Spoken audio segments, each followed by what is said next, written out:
തുടരും കണ്ടത് പുറത്തേക്ക് ഇറങ്ങിയിരിക്കുകയാണ്. നമ്മുടെ തരുൺമൂർത്തിയുടെ പടം, തരുൺമൂർത്തിയുടെ മൂന്നാമത്തെ പടം. അതെ. അപ്പോൾ പടത്തിനെ കുറിച്ച് കുറച്ച് കാര്യങ്ങളാണ് പറഞ്ഞേക്കാം. പടം ശരിക്കും പറഞ്ഞിട്ടുണ്ടെങ്കിൽ നമ്മൾ ഒരുപാട് പ്രതീക്ഷയോട് കാത്തിരുന്ന പടമാണ്. കാരണം എന്നാൽ മോഹൻലാൽ ശോഭന കോമ്പോയിൽ വരുന്നു, തരുൺമൂർത്തി ചിത്രം, അതേപോലെ തന്നെ ഒട്ടനവധി ക്യാരക്ടേഴ്സ് വേറെ വരുന്നുണ്ട്. പിന്നെ കഴിഞ്ഞ 2 പടങ്ങളും സൗദികളിലൊക്കെ ആയാലും അതേപോലെ ഓപ്പറേഷൻ ജാവ ആയാലും നമ്മൾ ഒരുപാട് പ്രതീക്ഷകളൊക്കെ തന്നേക്കുന്ന പടങ്ങളായിരുന്നു. എന്ന് പറഞ്ഞാൽ അത്ര ഹിറ്റായിരുന്നു പടം. അപ്പോൾ ഇതിനകത്തേക്ക് വരുമ്പോഴും നമുക്ക് ഒട്ടും പ്രതീക്ഷ കുറവില്ല. അങ്ങനെയാണ് പടത്തിന് ബുക്ക് ചെയ്തത്. ഏകദേശം 2.25 മണിക്കൂർ പടമുണ്ട്. പടത്തിനെ കുറിച്ച് പറയുകയാണെന്നുണ്ടെങ്കിൽ പടം ശരിക്കും നമ്മൾ പഴയ കാലത്തെ ആ ഒരു മോഹൻലാൽ ചിത്രങ്ങളിൽ ആ ഒരു ഫീൽ നമുക്ക് കിട്ടുന്നുണ്ട്. ആ ഒരു ഗ്യാങ്ങും അതേപോലെ ഒരു നാട്ടിന് പുറവും ഒരു ഹിൽ സ്റ്റേഷനിൽ നടക്കുന്ന ഒരു സംഭവം.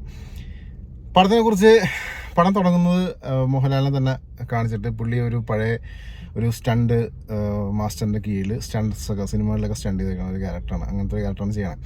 അപ്പോൾ നമ്മുടെ ഭാരതിരാജനെ കാണിക്കുന്നുണ്ട്. പഴയ നമ്മൾ തമിഴ് നടൻ ഭാരതിരാജില്ല, പുള്ളിക്കാരനെ കാണിക്കുന്നുണ്ട്. പുള്ളിയാണ് ഇവരുടെ ഗുരുവായിട്ട് കാണുന്നത്. അങ്ങനെ ആള് കുഴപ്പമില്ലാത്തൊരു ലൈഫൊക്കെയാണ്. ഭാര്യ ശോഭനയായിട്ട് വരുന്നു, മക്കൾ 2, ഒരു ആൺകൊച്ചും ഒരു പെൺകൊച്ചും ഉണ്ട്.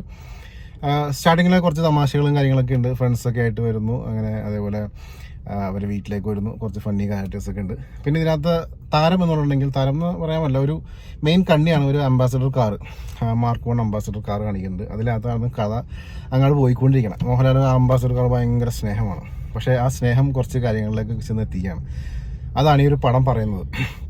സ്റ്റാർട്ടിങ്ങിൽ ആ ഒരു തുടരും എന്ന് എഴുതി കാണിക്കുന്ന ഒരു ഫ്രെയിമുണ്ട്, അത് ഒരു രക്ഷയില്ല. ഒരു 2-3 ആന കുഞ്ഞുങ്ങളെ കാണിച്ചിട്ട് ഒരു സംഭവം, അത് ആ ഒരു ഫ്രെയിമിന് കൊടുക്കണം കാശ്.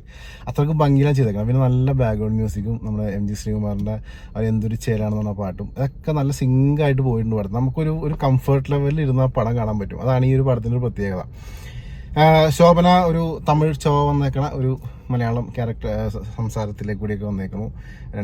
ഒരു ആൺകൊച്ചും പെൺകൊച്ചും ഉണ്ട്. അങ്ങനെയൊക്കെയാണ് ഫാമിലിയെ പോയിക്കൊണ്ടിരിക്കുന്നത്. പിന്നെ ഒരു സന്ദർഭത്തിൽ ഈ ഒരു അംബാസഡറിന് ചെറിയ കാര്യങ്ങളൊക്കെ സംഭവിക്കുന്നു. അവർ പിന്നെ ഒരു സ്ഥലത്തേക്ക് പോകുന്നു. അവിടെ കുറേ സംഭവങ്ങളൊക്കെ നടക്കുന്നുണ്ട്. അതാണ് കഥ. ഫസ്റ്റ് ഹാഫ് ലാഗൊന്നുമില്ല. ഇത്രയും മണിക്കൂർ പടം ഉണ്ടെങ്കിലും ഒരു കുഴപ്പമില്ലാത്ത രീതിയിൽ പടം പിടിച്ചു വെച്ചിട്ടുണ്ട്. നല്ല ഭംഗി തന്നെ പിടിച്ചു വെച്ചിട്ടുണ്ട്. സെക്കൻഡ് ഹാഫിലേക്ക് വരുമ്പോൾ പടം ഭയങ്കരമായിട്ട് സീരിയസ് ആയി പോവുകയാണ്. പിന്നെ കഥ ഞാൻ പറയുന്നില്ല, കഥ നിങ്ങൾ വന്ന് കണ്ടേക്കാം. നല്ല രസത്തിന് പിടിച്ചിട്ടുണ്ട്. എൻ്റെ ഒക്കെ ആകുമ്പോഴേക്കും ഒരു നമ്മുടെ വയനാട്ടിൽ നടന്നൊരു സംഭവമൊക്കെ ഉണ്ടല്ലോ, അതൊക്കെ ആയിട്ട് റിലേറ്റ് ഒക്കെ ചെയ്തിട്ട് സംഭവമൊക്കെ അത് സ്റ്റാർട്ടിങ്ങിൽ തന്നെ കാണിക്കുന്നുണ്ട്. പിന്നെ അങ്ങനെ കുറേ സംഭവങ്ങളൊക്കെ കാണിച്ച് പടം ഒരു നൈസ് ഫീൽ ഗുഡ് എന്ന് പറയാൻ പറ്റില്ല, കുറച്ച് ത്രില്ലിങ് ടൈപ്പ് തന്നെയാണ് ആ സംഭവത്തിലേക്ക് കൊണ്ടുവന്ന് എൻഡ് ചെയ്യുന്നുണ്ട്. അതാണ് ഫസ്റ്റ് ഹാഫ് ആകുമ്പോൾ നമ്മൾ ഫീൽ ഗുഡ് പടം എന്ന് വയ്ക്കും. പക്ഷേ അങ്ങനെയൊന്നുമല്ല, അത് ഇൻ്റർവെല്ലിലേക്ക് എത്തുമ്പോഴേക്കും പടത്തിൻ്റെ കളിയുടെ മാറും. ഒരു കാട്ടിലിറങ്ങുന്ന സംഭവമൊക്കെ ഉണ്ട്, അതൊക്കെ നല്ല നൈസായിട്ട് ചെയ്തു വെച്ചിട്ടുണ്ട്. അപ്പോൾ എൻ്റെ ഒരു അഭിപ്രായത്തിൽ തുടരും. എന്തായാലും നിങ്ങൾക്ക് ധൈര്യമായിട്ട് തന്നെ ടിക്കറ്റ് എടുത്ത് തിയേറ്ററിൽ കണ്ട് ആസ്വദിക്കാൻ പറ്റാവുന്ന പഴയൊരു നമ്മുടെ ലാലേട്ടനൊക്കെ ഇഷ്ടപ്പെട്ട ആൾക്കാർ എന്തായാലും ഈ ഒരു തുടരുന്ന ടിക്കറ്റ് എടുക്കാം, ഒരു നഷ്ടമല്ല. കണ്ടിട്ട് അഭിപ്രായങ്ങൾ വന്നേക്കാം. ഇഷ്ടപ്പെടുമെങ്കിൽ ഷെയർ ചെയ്തേക്കാം. അടുത്ത പടത്തിന് റിവ്യൂ കാണാം.